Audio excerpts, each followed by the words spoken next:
বাংলাদেশে এপিসি খালি এপিসিতে ঘুরছে।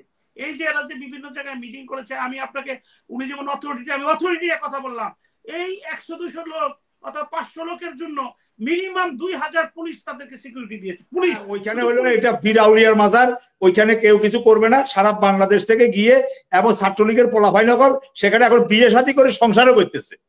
বাংলাদেশের ভিতরে 63 জেলাকে তারা একরকম ভাবে, আর ওই যে আপনার গোপালগঞ্জকে আরেক রকম ভাবে। যে এই যে ফ্যাসিস্ট শেখ হাসিনা কে তাড়ানোর ব্যাপারে যে কথা, আপনার সে বড় উইটনেস কেউ নাই। যে আমি আপনার এই টেবিল টকে যে কথা বলেছি, যে মুহূর্তে কথা বলেছি, অনেক বিপ্লবী দেখেছেন আপনি, আপনার টেবিল টকে আসেন নাই, হাজিরা দেন নাই, টকশো করেন নাই, যে মুহূর্তে আমি আপনার সাথে কথা বলেছি। এখন হয়তো মাসে একবার আপনার অনুরোধে আসার চেষ্টা করি, তখন প্রতিদিনই আসতাম এবং কথা বলতাম। এখন এই যে ফ্যাসিস্ট কেন হলো? ফ্যাসিস্ট হলো যে আমাদের রক্তে কিনা আমাদের একটা তত্ত্বাবধায়ক সরকার পেয়েছিলাম, কেয়ারটেকার গভর্নমেন্ট। টাইম বিং তারা এসে একটা নিরপেক্ষ সরকার গঠন করে দিয়ে যেত, সেটার মাধ্যমে নির্বাচিত সরকার দেশটাকে পরিচালনা করত। এবং ফ্যাসিস্টরা সেই পথ ধরে এসেছিল, এসে সেই নৌকাটা তারা ডুবিয়ে দিল। ডুবিয়ে দিয়ে এই যে খায়রুল হক সাহেব, যাকে অ্যারেস্ট করা হয়েছে, তাকে শতবার ফাঁসি দিলেও আমি অন্তত বলবো যে সঠিক হয়েছে, কারণ উনার বুদ্ধিবৃত্তিক ক্রিমিনালিটি দিয়ে ওটাকে বাতিল করেছেন। উনার সাথে বাতিল কে করেছেন? মোজাম্মেল হোসেন নামে এক ভদ্রলোক। আর যে সিনহা সাহেব 80 পেজের জাজমেন্ট দিয়েছেন, এই সিনহা সাহেব, এই মোজাম্মেল হোসেন, এই সৈয়দ মাহমুদ হোসেনরা বেগম খালেদা জিয়াকে তার বাড়ি ছাড়া করেছেন, এবং কি প্রয়াত মওদুদ সাহেবকে কোর্টে কথা বলতেও দেননি ওই বাড়ির প্রসঙ্গে। এখন আমরা আশা করেছিলাম যে আজকের যে সরকার, এটাও রক্তে কিনা সরকার, জুলাই অভ্যুত্থানের মাধ্যমে অর্জিত হয়েছে, তাদের প্রথম এবং প্রধান দায়িত্ব হবে যে তারা এখানে এসে একটি জনগণের সরকার উপহার দিবে, জনগণের মালিকানা জনগণকে ফিরিয়ে দিবে। সেটা জামাত ইসলাম আসুক, সেটা বিএনপি আসুক, সেটা এনসিপি আসুক, সেটার জন্য কেন ইলেকশনের জন্য দর কষাকষি করতে হবে? হোয়ারাস আমরা কি দেখলাম, যে এই 11 মাসে যে ভারত আমাদের পেয়ে বসেছিল, কন্টিনিউয়াস আমাদের বিভিন্নভাবে ফ্যাসিস্ট সরকার চুক্তি করেছে, আপনি থেকে আরম্ভ করে আপনি কি একটা প্রমাণ দেখাতে পারবেন আজ পর্যন্ত একটা চুক্তি বাতিল করেছে অথবা বাতিল করার চেষ্টা করেছে? পারবেন না। আরেকটা বিষয় বলা দরকার, যে আমরা খুব আশাবাদী ছিলাম দেশের মানুষ। আজকে 11 মাস পরে আমরা হিসাব করতে বসছি, কি আশা করেছিলাম? যে চায়নার সাথে সম্পর্কের তিস্তা ব্যারেজ অন্তর্পক্ষে সে কার্যক্রম স্টার্ট করবে, কি সেটা কি স্টার্ট করেছে? তা না করে সারা বাংলাদেশে এপিসি খালি এপিসিতে ঘুরছে।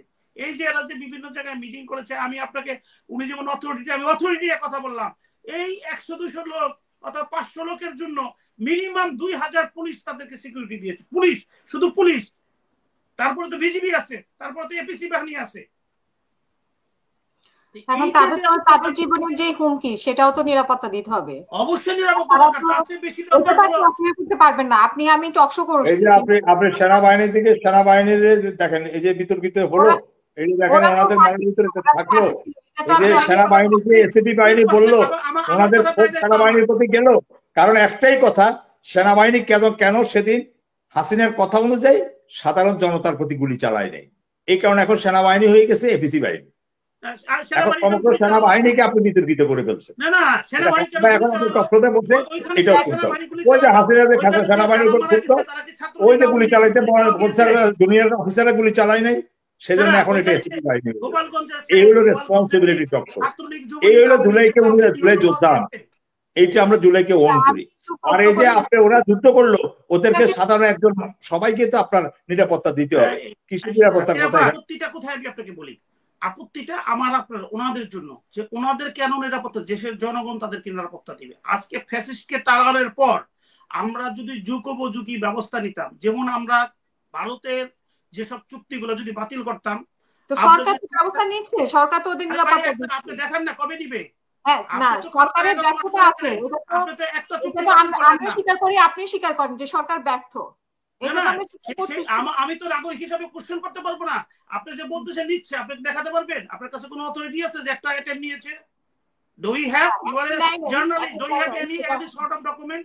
তাহলে এই সব কথা বলে তো জনগণকে আপনি ধোলা দিতে পারবেন না। আমি তো জনগণ, আমি তো দাবি রাখবো, কারণ ওনারা যে রাষ্ট্র পরিচালনা করছে, যে নিরাপত্তা নিচ্ছেন, যে নিরাপত্তায় থাকছেন, সেটা আমি আপনি সকলের ট্যাক্সের টাকায় অর্জিত। আমি 1 পয়সা সেখানে কন্ট্রিবিউট করতে পারি, কিন্তু কন্ট্রিবিউট করছি তো নাগরিক হিসাবে।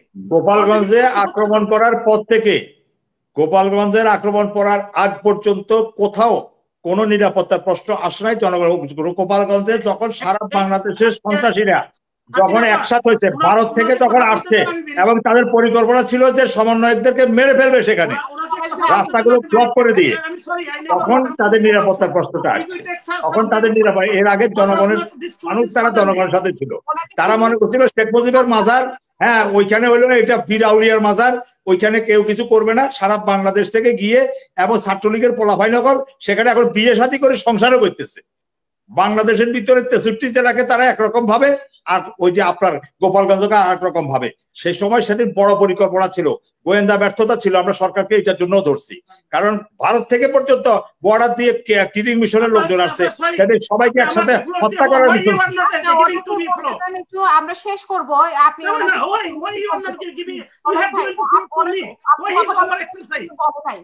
ঠিক আছে, জি আপনি আমাকে ফ্লোর দিয়েছেন, ওনাকে কেন ইন্টারফেয়ার করতে দেন? যে লোক বাবার নাম বলতে পারে না, কই আপনি আমাকে ফ্লোর দিয়েছেন? ফালতু কথা বলেন না, বেশি ফটো করলে ইয়ে হয় না। Silent silent. জি একটা কমন সেন্স নাই যে একটা লোক কথা বলছে, তাকে একটা সৌজন্যতার সাথে তাকে আপনি আপনার ফ্লোরে কথা বলেন। কি আর কার ফ্লোরে? আপনি আমার সময় আমার সাথে তর্ক করেন নাই এতক্ষণ থেকে? বাবার নাম বলতে তর্ক করেন নাই, তর্ক করেন নাই, হয়তো তর্ক করেন না। আর কিসের বাবা না? আপনার বাবার নাম আছে, আমার জন্মই ঠিক নেই, আপনাদের জন্মেরও ঠিক নেই। ভারতের 2 মিনিট বলতে দেন, আমরা অনুষ্ঠান শেষ করবো। 2 মিনিট বলতে দেন প্লিজ। আমি একটা কথা ফ্লোর কথা বলতে চাই, সে কথা বলতে দিচ্ছে না। জি আশরাফ ভাই, আপনি এলাও করছেন।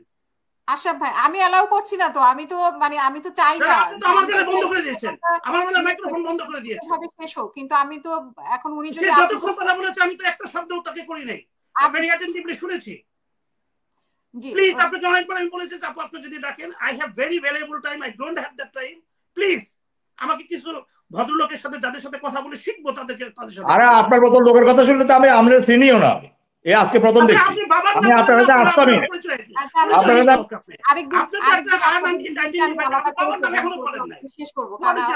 আপনার আপনি আসেন এখানে ওয়াজ করতে, আপনার ভ্যালুয়েবল টাইম আর সবার ঘোরার কাছে টাইম।